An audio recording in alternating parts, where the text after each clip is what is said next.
धरना देने का उद्देश्य यह है कि संविधान बचाने की लड़ाई है, वो भी कचहरी में है। और आज धरना देने का उद्देश्य यह है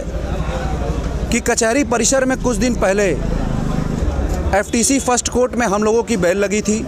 और हमारे जूनियर शासकीय अधिवक्ता से मात्र सीडी कमेंट के लिए निवेदन किए और शासकीय अधिवक्ता मनोज गुप्ता जी द्वारा पैसे की डिमांड की गई, जो कि हमारे जूनियर ने कहा कि इसमें बेल होनी नहीं है भैया, और इतना सीडी कमेंट का इतना पैसा आप मांग रहे हैं, ये उचित नहीं है। तो बड़े बदतमीजी से गाली गलौज करने लगे मनोज गुप्ता जी। उसी के पश्चात दिनांक 7 तारीख को वो मुझसे मिले, कचहरी परिसर में मिले, ना कि कोर्ट में मिले। और जब हम लोग उनसे मिले तो हमने उनसे बड़े विनम्रता से अपना परिचय देते हुए उनसे निवेदन किया कि भैया हम लोग आपके जूनियर हैं, थोड़ा कृपा बना दिया करिए। उस वक्त भी मनोज गुप्ता ने हमसे बड़े बदतमीजी से गाली गलौज किया, बात किया। उसके पश्चात उनकी शायद पुरानी किसी से रंजिश रही होगी, कोई 50 से 52 साल का वरिष्ठ अधिवक्ता उनको आकर मार के चला गया, जिनको मैं जानता और पहचानता दोनों नहीं हूँ। और उसके पश्चात उन्हीं के स्वजाति के सेंट्रल बार एसोसिएशन के महामंत्री, जो कि जातिवादी रवैया अपनाते हुए एक तरफा कार्रवाई करते हुए आनन फानन में असंवैधानिक रूप से बिना किसी को सूचना दिए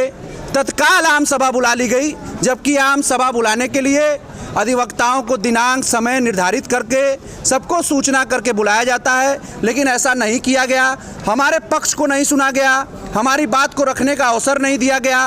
और तत्काल आनन फानन में गोल गिरोह बंदी करते हुए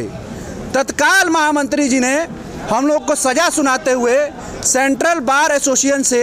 3 वर्ष के लिए निष्कासन कर दिया, जिसके खिलाफ आज हम लोग धरने प्रदर्शन पे बैठे हुए हैं। और साथ ही मैं आपके चैनल के माध्यम से बताना चाहूँगा कि हमारा संविधान जो है, it is our fundamental rights,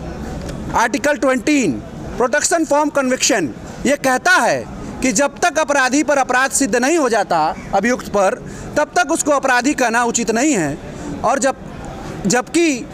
ये कचहरी परिसर है, हम लोग दूसरों को न्याय दिलाते हैं और इसी परिसर में महामंत्री जी ने